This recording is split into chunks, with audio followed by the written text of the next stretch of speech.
This will show you how to assemble a Bing 643212 carburetor from, in this case, this is my 1976 BMW R90/6.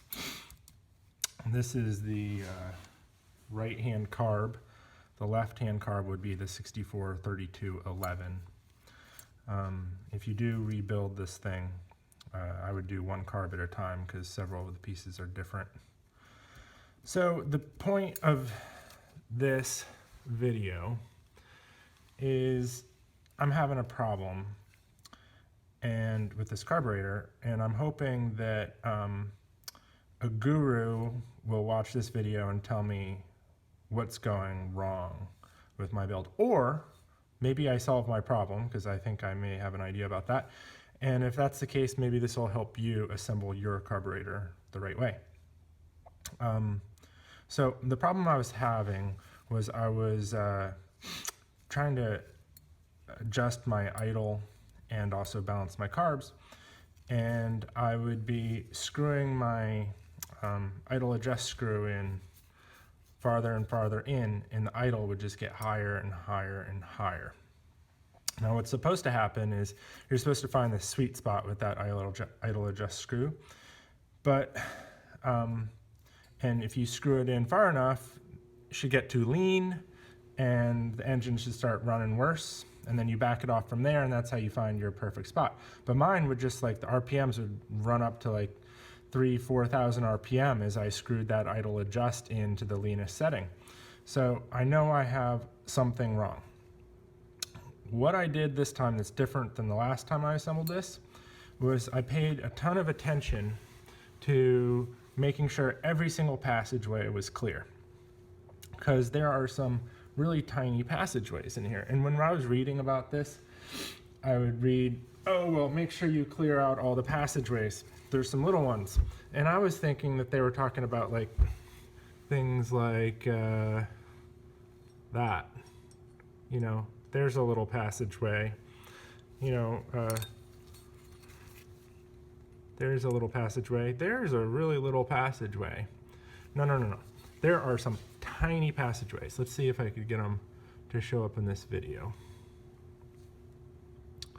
Okay, here's one. That's the big one. And then, can I get the other two to show up? See those two little dots? 1, 2. Those are two more passageways. And then there's another one right there to the right of my screwdriver. So my God, those are tiny passageways. So this time I made sure they're clear, and I'm going to rebuild this carb. And if it doesn't work, I'm going to beg for someone to watch this video and tell me where I get wrong, where I went wrong. Okay, let's get started. So I'm sure there's a million different ways you could do this, but it seems to me like it's easier to start from this direction. Now, I'm replacing all the new soft parts, every O-ring and gasket in here with new.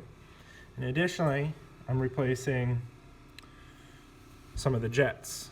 I'm replacing the idle jet with this one, which is marked 45, and the needle jet with this one, which is marked 2.68, and the main jet with this one, which is marked 150. I also am replacing the floats with new. So I'm using 3 things along with it. I'm using silicone grease, anti-seize, and blue Loctite. I'm putting very thin silicone grease on O-rings. So let's start with the idle jet. The idle jet, you have to be, is like one of the most careful pieces you have to be more careful with this than some others with the grease, because let's see if I could get this thing to focus. There are some teeny holes right at the top of that. You see the tiny little holes? If you end up getting any silicone grease in there, you're going to be in trouble. So super light coat just on the O-ring itself. Here I go.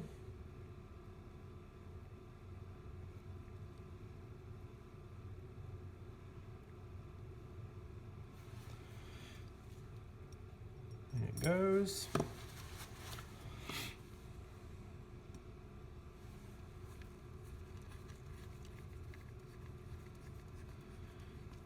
Now this is brass into aluminum, or maybe it's zinc. I think it's aluminum, but you have to be pretty gentle with these threads. So as soon as you feel it seat, just a little bit more pressure, not a lot more pressure. Okay, then we're gonna make this stack of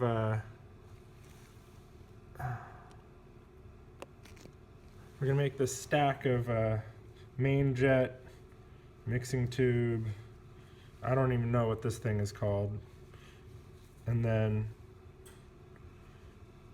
here is the needle jet. So I'll take this off so you can see. So this is the mixing chamber. This is not new.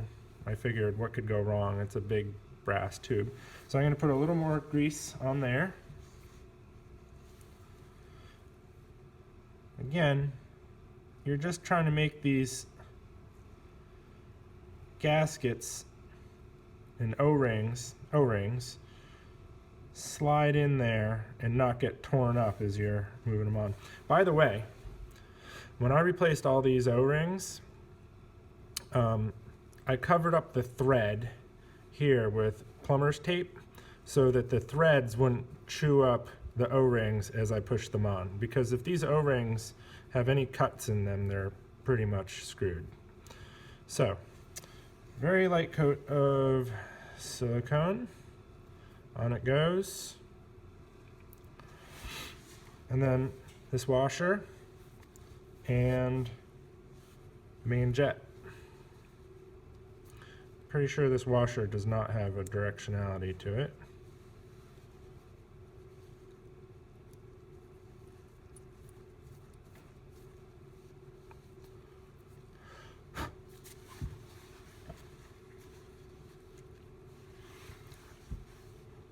Then, this little guy, the hole's down, meaning the hole's towards your float bowl. It ends up like that. Then, this needle jet goes up through there. So, you got this like concentric ring thing going on. This goes like this, and this drops down into this hole. So, again,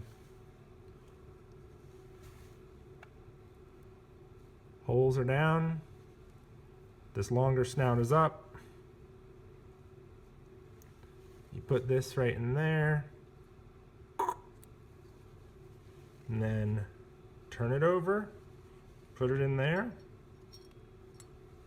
Get it to drop down in there. You could be very gentle not to mess up your brass with a hard tool, but I'm just wiggling it around until it goes into that hole down there.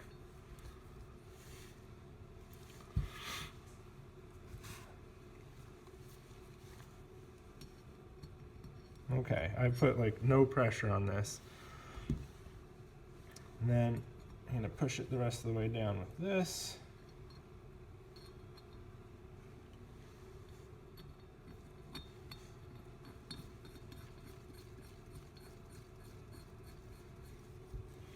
I'm using a 8mm socket to thread it on in.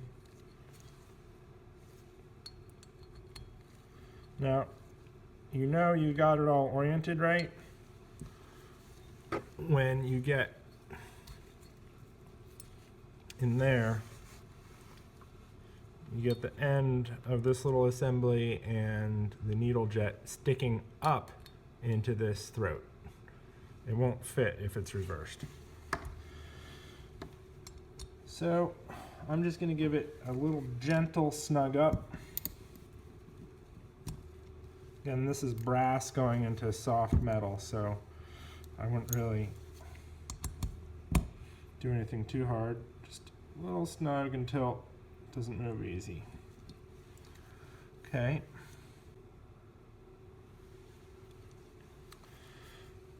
So next we're going to put in our needle for controlling the flow of the fuel into the float bowl. This needle probably has a special name, but anyway, make sure it's nice and clean. And then it goes right into there. And then I'm putting my new float on.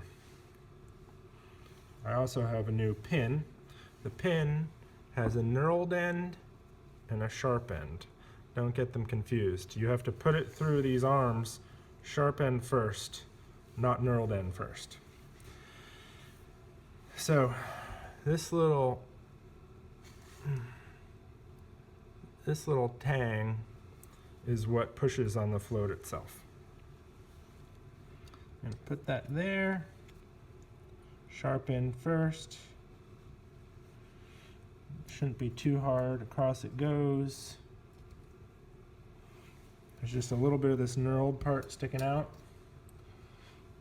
And I'm going to give it a couple of gentle taps. I don't think it takes much. Maybe a little more than that.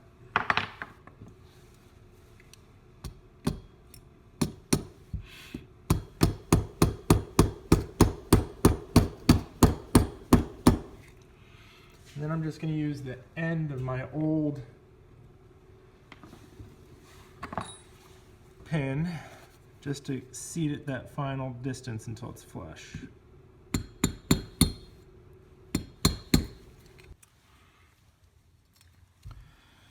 So then, put this gasket in. These gaskets are made out of cork, it looks like, and they look really delicate, so I try to be very gentle getting them in.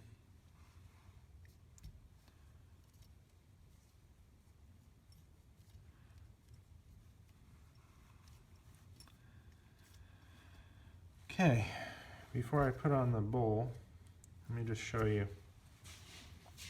how it is I understand you should set the float.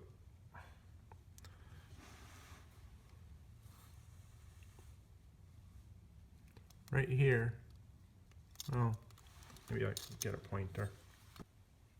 Right in there is where the top of that needle that controls the fuel supply is. And there's a tang that pushes on that needle. You want this line level with the bottom of this, and that's exactly the point you want to see this tang first touching the needle.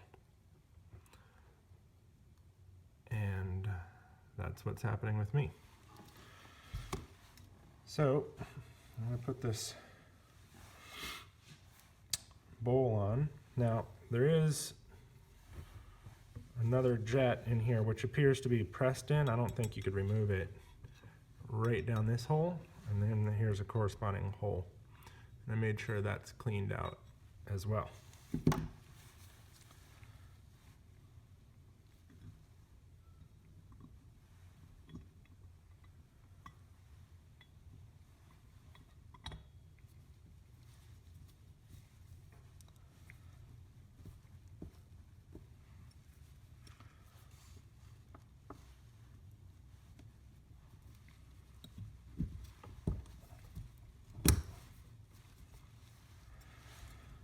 Okay,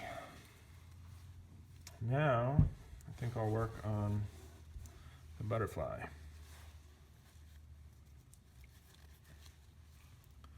When you take the butterfly out, before you take it out, make sure, what is this shit on here? Make sure you see a little punch mark at the top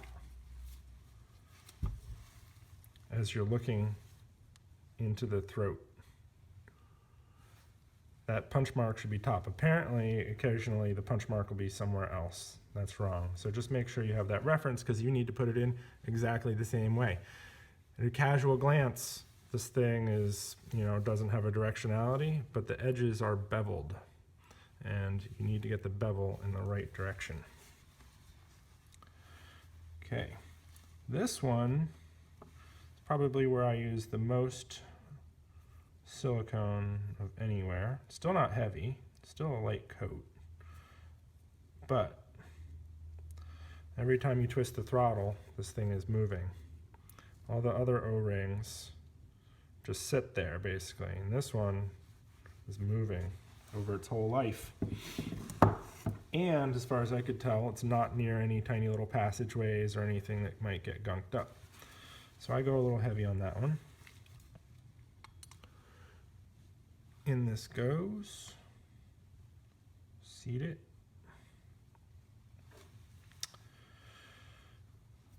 And then slide this in. Now, one of the first times I did this, I made a mistake, which is I rotated this shaft back, like so, and then put it in like this. No, you need to rotate the shaft forward, put it in like this. Punch facing you and up.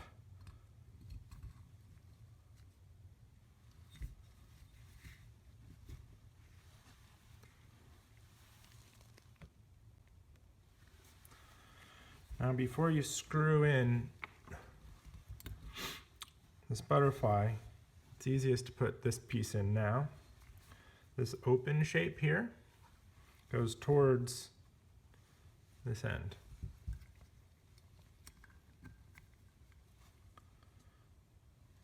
A couple of screws and lock washers.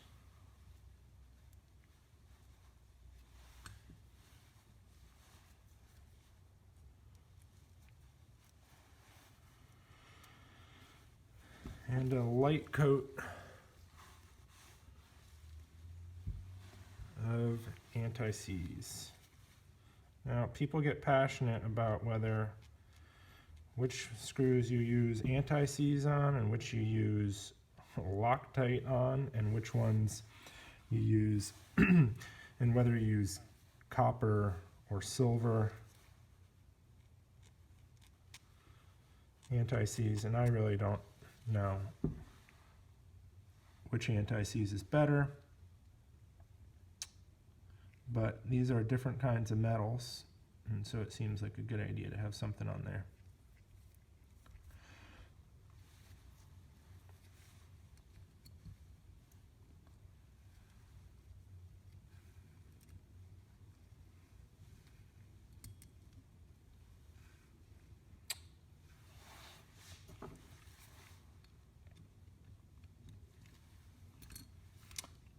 Damn.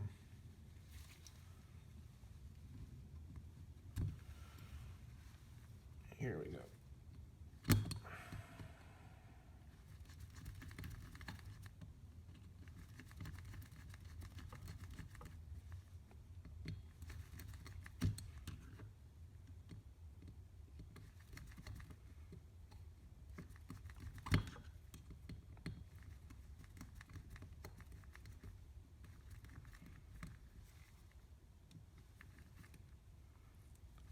Snug 'em.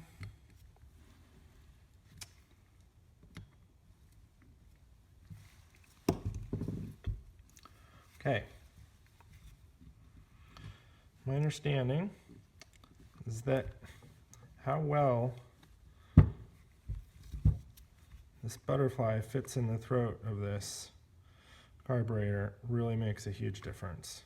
You want it perfect, and you could get it perfect, at least you can with my carburetors. So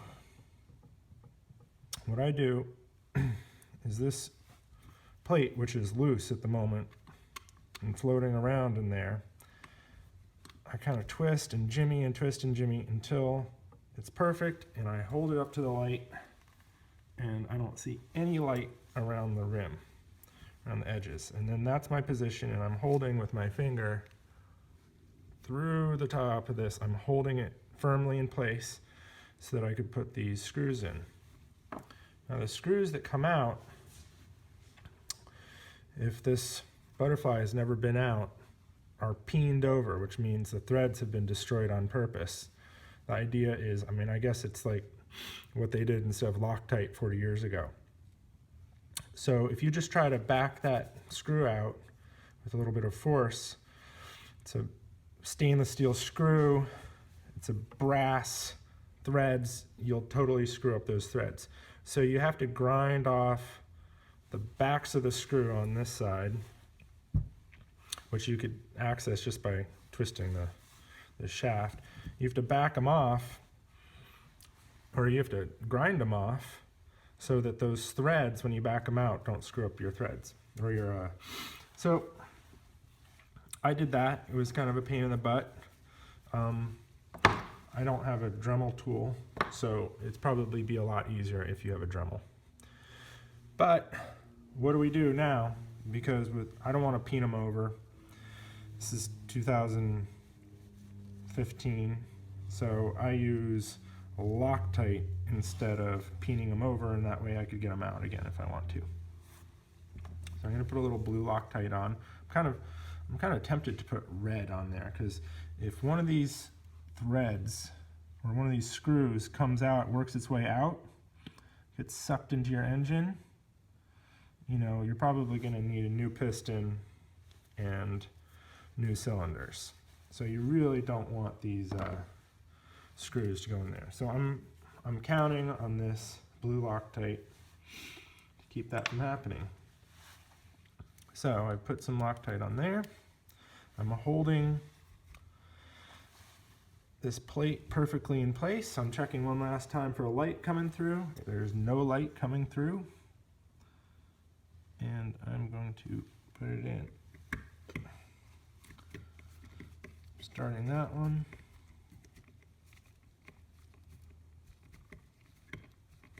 It's giving me a little hassle. What's going on?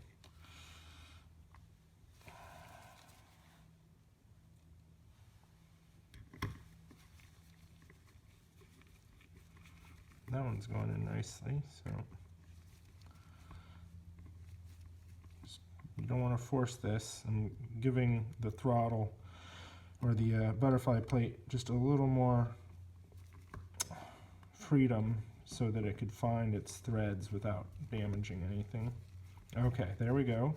So before I seize it and I firm it down all the way, I'm going to make sure, once again, okay, I'm looking at the light. There's not a bit of light coming from anywhere around this thing. I'm ready to send them home. Firm it up. Firm it up.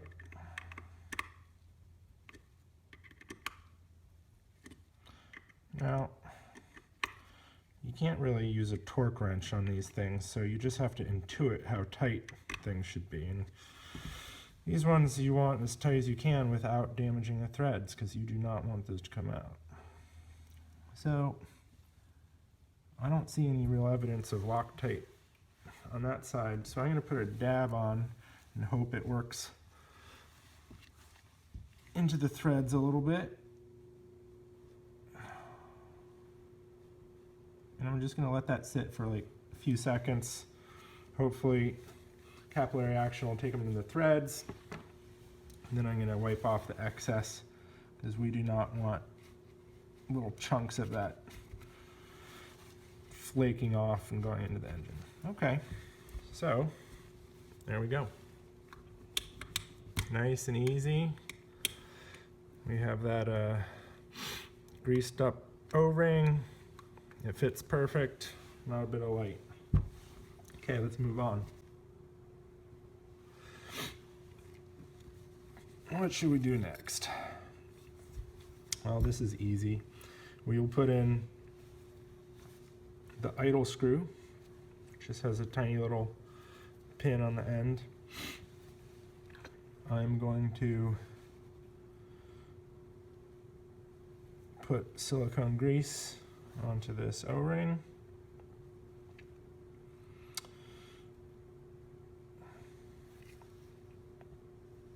Drop it in. Where's my screwdriver?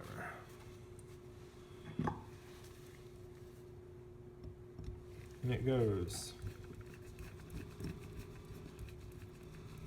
So to set it, oh shit, I forgot there's a spring that needs to go on that. Oh wait, I think the spring's on there. Yep. Yep, the spring's down there.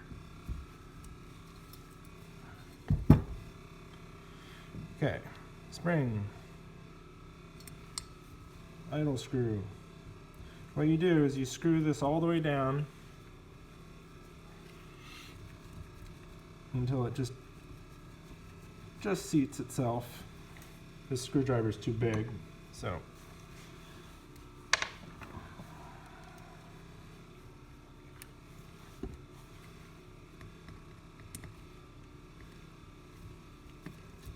it just seats itself.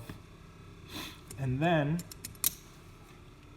counting turns, we back it off half, one. So one turn is the factory setting for the R90/6 in 1976, I believe. But when you are setting the idle on your carburetor, usually you start with the thing out, which is rich, and you turn it in leaner and leaner until the engine starts running rough, and then you turn it back out. So you really want to make sure that you're way rich to start. So I do it 2 full turns out as my starting place, and then that way I know that I'm too rich. And then I turn it down as I'm trying to adjust the carburetor. So that is set to 2 turns. Okay, now let's talk about this choke mechanism. I think people who know what the hell they're talking about call this an enrichener, because it's not technically a choke, it just does the things that a choke does, I guess, but it's not really technically a choke. Okay, I'm not going to take this apart to show you, but it's pretty simple. Oh hell, I'll take it apart and show you. Whatever.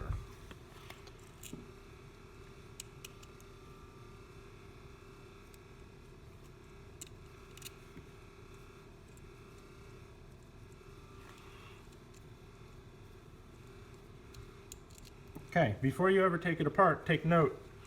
There's a punch mark right here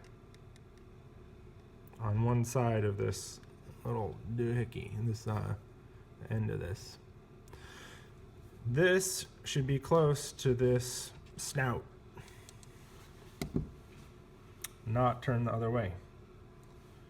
There's this gasket, which is a new gasket. I just put in the other day. And then there's an R stamped on here because this is the right carburetor. And then there's a O-ring on there, which I put silicone grease on. This is a little dirty in there. I'm going to clean this out.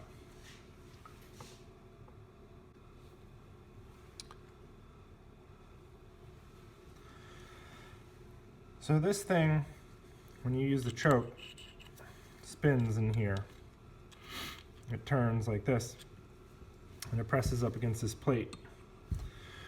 And it would be nice if it had a little bit of lubrication, but we have got some just teeny tiny little passages in here. And a little dab of silicone grease could get in there so easy. So what I do is I kind of split the difference. I use a super light coat just on this face. Just hardly any, and I don't even get near those holes. And then around the edges, and this is just so that the choke turns easy when you pull on that lever. And then a little bit more on the O-ring.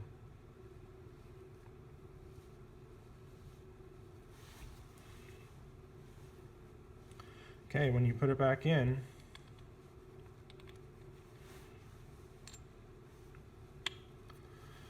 you want to make sure that your punch mark is facing this snout over here, whatever the hell that does. And you could double check yourself, because this opening right here corresponds to this bigger opening, and these little tiny openings here correspond to that opening right there. So, gasket on.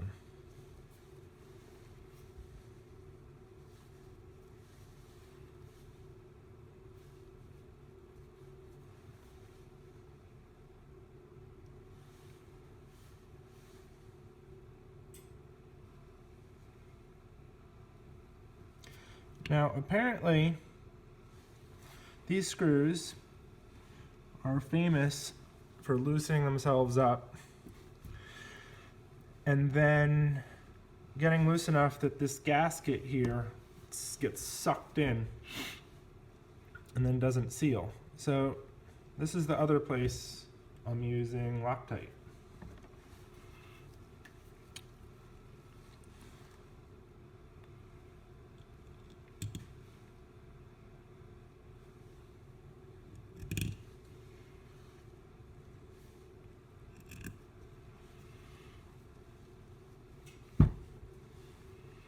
I wiped off Loctite off of that one by mistake, so.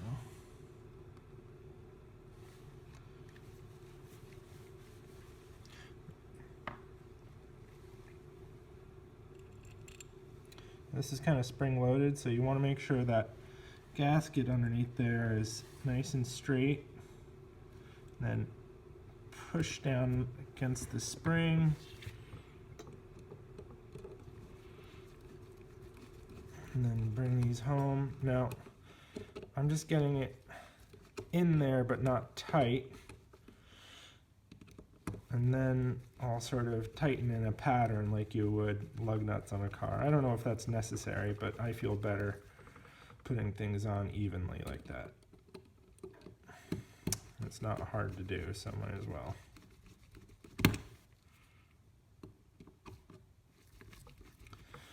Switch to a bigger screwdriver.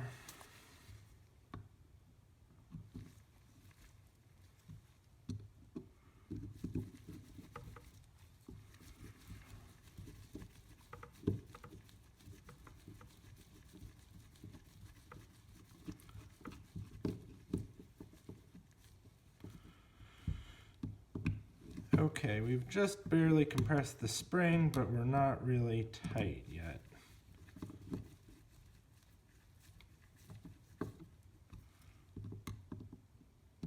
Okay, so I'm gonna snug this one first.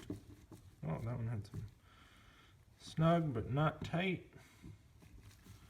Snug, snug, snug, and then just a little more firmly, because these screws do back themselves out apparently. Not tight though.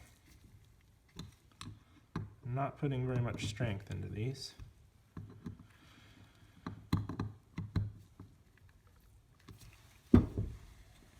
Okay, this turns freely.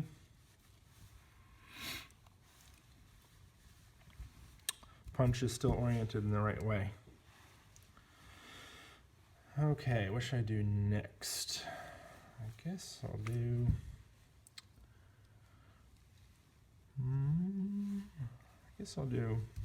this little arm.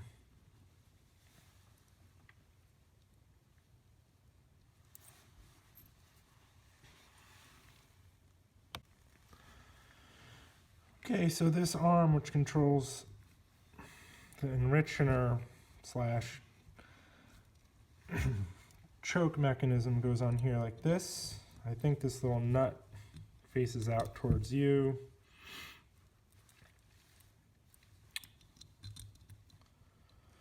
Then a lock washer, and then a nut. Now this is a shaft, and the threads are only like, I don't know, 40% of the way around the circle, so you have to be real sure that you thread it on the right way the first time, because you could remachine those threads if you're not careful. So get it on, it spins on easy if you get it right.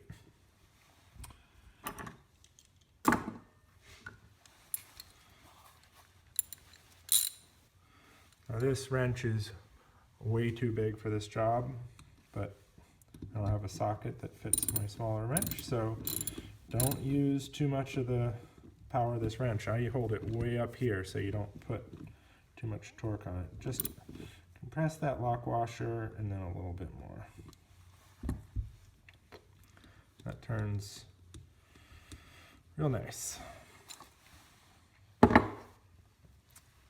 Okay, so this piece goes on first. There's this tab that sticks out. This is what your idle speed adjust screw engages. So it goes on the shaft like this, with this tab sticking towards the body. That. And this one is what your spring attaches to. And this one goes with the little hole down onto the shaft.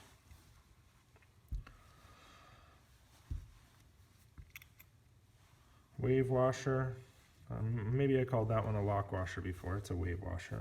Another nut. This is also a partly threaded shaft, so get it on, spinning on real nice before you use any tool on it.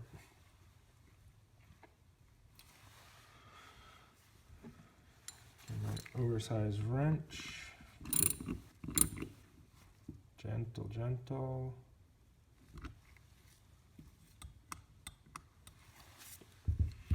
And this is what actuates the throttle. You can see that butterfly in there, making a nice seal. Okay, now spring has a long end and a short end. When I disassembled it, the long end was this way. Probably worked the other way, but whatever.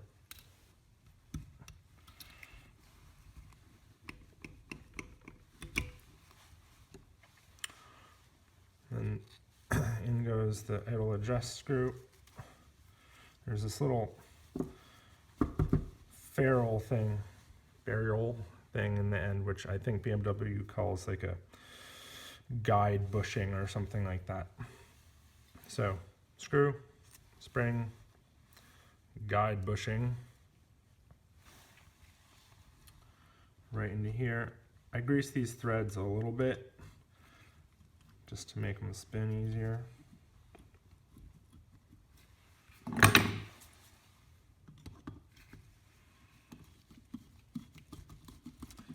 Now what you want to do, remember we set the mixture screw to a known value so that when we start to adjust the carbs, we know where we are. So we want to set this mixture, or the idle screw, to a known value as well. And the way you do that is you screw it in until it's about to engage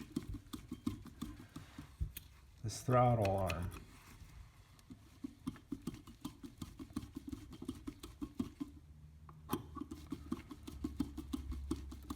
So I'm looking right straight down at it, and I can see that it's about to engage. Honestly, that's probably good enough, but you know, clever people have figured out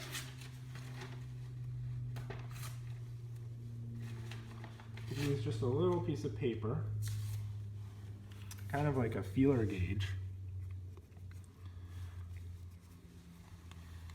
And just use this paper to line it up and put it right in between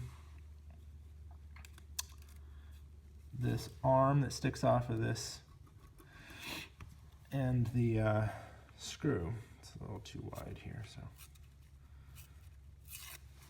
And you put it right in between, like a feeler gauge.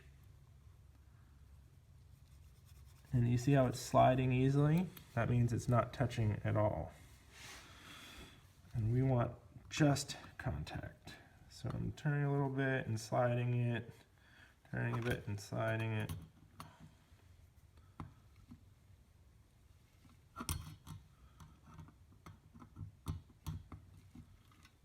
Okay, now this piece of paper is captured, so I'm backing it off. Now it just slides with a little bit of resistance. So that tells me that this arm isn't being pushed up at all by this screw, but if I turn it the littlest bit, it'll start pushing this arm up and raising the idle. So that's that. We're getting close here. Here is this assembly, which, sorry, I'm not going to disassemble it just to assemble it again for you, but I'll explain. So here's this needle, kind of wiggles around, that's fine. Sticking out of the bottom. Here's a diaphragm. This is the diaphragm retaining ring. Some screws with lock washers, and I put anti-seize on there too. Now, if you look at this diaphragm, there's a tab right, I don't know if it'll show up on here, but yeah, there's a tab right there, which helps you locate it properly when you put it into the body. Well, there's another tab on the inside of the diaphragm that helps you locate it properly on the slide. So don't just put this on willy-nilly. Put it on straight so the tab engages the proper place on the slide, and then without moving it, you put the retaining ring down on here and then put these screws in, and then you put in this needle. I will take out the needle for you so you can see what's going on with that. So it's a little hard with a oily hand, but let's see if I could find something.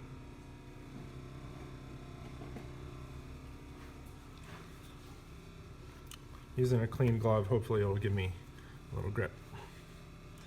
So gentle tension, pulling, turn, and gentle tension, and you'll feel a little click. Well, it's my fingers are slipping on it. Oh, there we go. And it comes out. Focus here, please.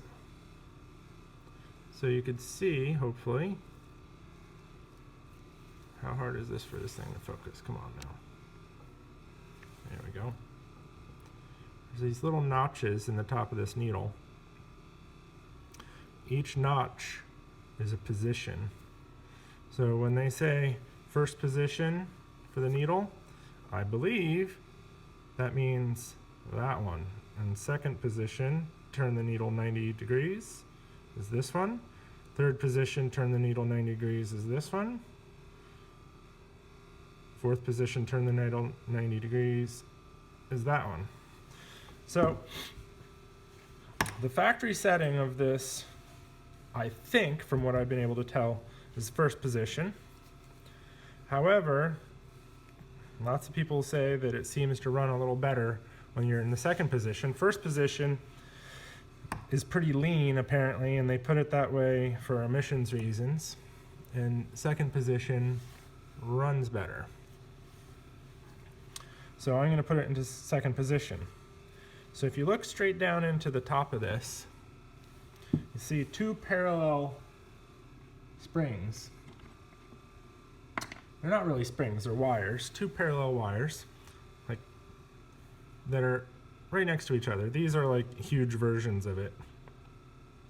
So you need to see the orientation as you spin this tube. So I'm looking down this tube and finding the two parallel wires at the bottom, which will engage the grooves. So I'm marking with my thumb where I see those parallel wires, and then I'm orienting this needle so that when I put it in, it will engage those wires when it hits its first click. Because if you have it turned the wrong way, it won't engage until it gets to the second click. So, push it in, work the head of this needle in, and then give it a little push until you feel a little click. Takes a little bit of force, actually, and with greasy hands it's kind of hard.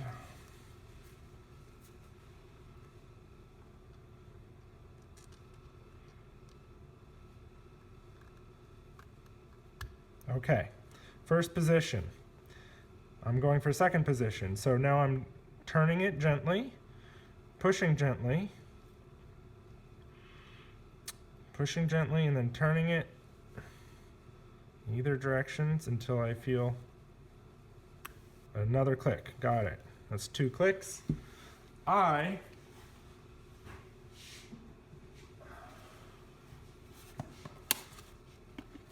will measure the distance just to confirm that I have the right position, because it could cause a lot of headaches if you think you have it in the right position but you're not there. So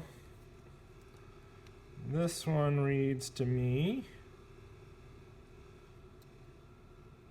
right now I'm reading 40.8, which is what the other one read. So I'm in second position now.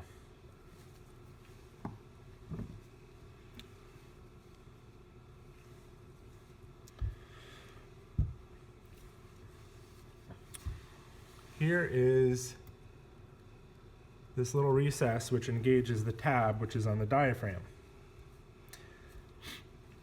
So I orient it, tab to recess. I carefully thread that needle into the needle jet at the bottom. This goes in with no lube, clean and dry.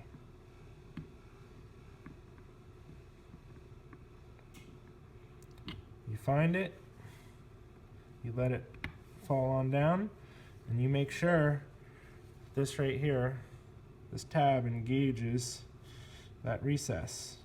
Okay, perfect. It's sitting down there pretty nice. Now, if I were building this to be stock, I would now put this right in like this, being careful not to disturb the orientation of this diaphragm as I put it in. However, I think the year after this bike, maybe 2 years after this bike, carburetor is the same, but they started including this return spring, which puts a little bit of downward pressure on this on this slide, gets it to close up more quickly when you release the throttle. I honestly don't know whether it makes a difference, since I have a mystery problem, which is idle too high. I'm just throwing this in. I figure it can't hurt. BMW added it 2 years later. They added it for a reason. So let's go on. Now, this spring has the effect of making your needle run a little leaner because it's constantly putting downward force on there. So be alert to that. Maybe I'll have to adjust the needle jet to the third position. I don't know. but it will make this slide snap back more quickly. It's a pretty soft, floppy spring, so it's not a ton of pressure for it to overcome. Okay, and it goes. This is a nice clean surface. Some people sort of use fine sandpaper on a very flat surface and get this super flat. I haven't done that. Maybe I should. I don't know. So main priority here is not disturbing the orientation of that diaphragm as I put this straight on down. Okay, it's on. And go these screws, which have anti-seize on them.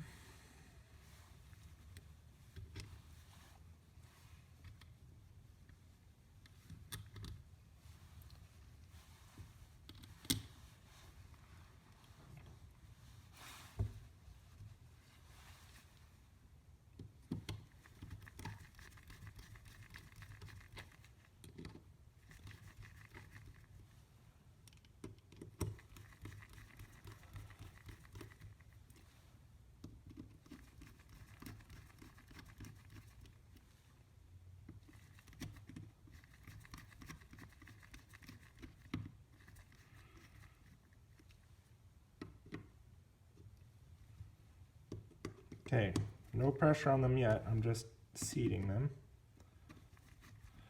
Getting them all seated. Switch to a bigger screwdriver. I'm going to put some moderate pressure on there.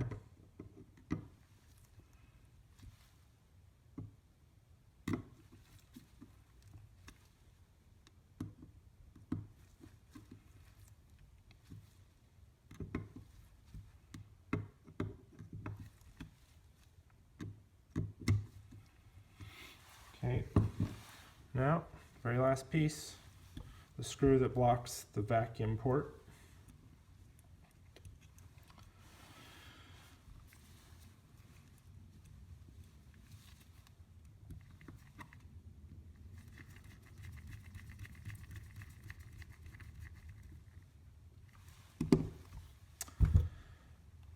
That's a complete carb right there, ready to go back on. This is the first time I've used this spring, and that slide does snap down a lot quicker. Before you'd sort of let go and it would kind of make its way down. And that snaps down in a hurry now.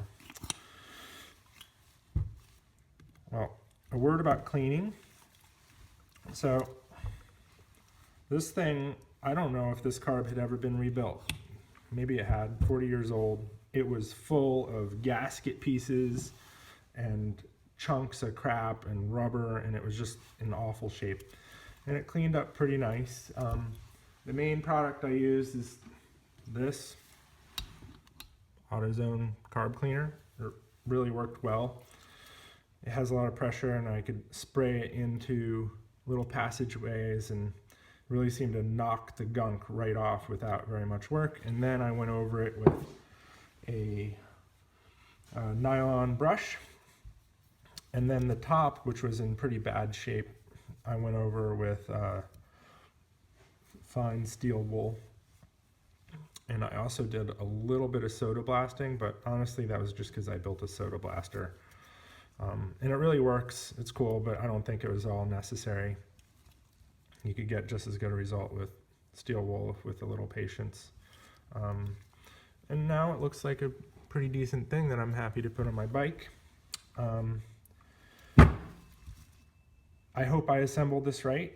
This is the third time I've put together a carb, so maybe I didn't.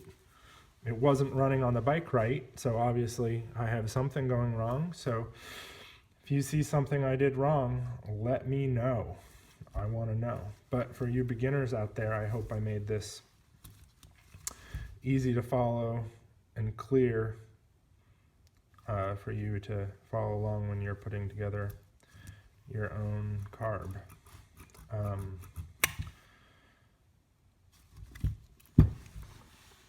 So, goodbye. Adios. I hope you enjoyed.